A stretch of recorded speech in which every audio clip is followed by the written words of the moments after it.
Hello పిల్లలు, ఈరోజు గణేశుడి నవరాత్రుల్లో 5వ రోజు. ఈరోజు మహాభారతం రాసిన గణేశుడి కథ చెప్పుకుందాం. అనగనగా ఒక వ్యాస మహర్షి మహాభారతాన్ని రాయాలి అని అనుకున్నాడు. ఆయన చెప్పిన మాటలు విని గణేశుడు రాస్తానని ముందుకొచ్చాడు. కానీ గణేశుడు ఒక కండిషన్ పెట్టిండు. ఏమని అంటే, మీరు ఆపకుండా చెప్పాలి, నేను ఆపకుండా రాస్తానని. అప్పుడు వ్యాసుడు ఏం చేశాడు, ఆయన కూడా ఒక కండిషన్ పెట్టిండు.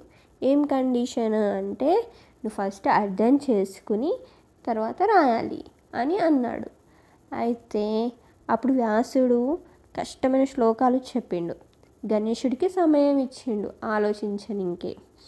అలా గణేశుడు తన దంతాన్ని యూజ్ చేసి మరి, అంటే తన పన్నుని యూజ్ చేసి మరి ఆ మహాభారతాన్ని రాసి కంప్లీట్ చేసిండు ఆపకుండా.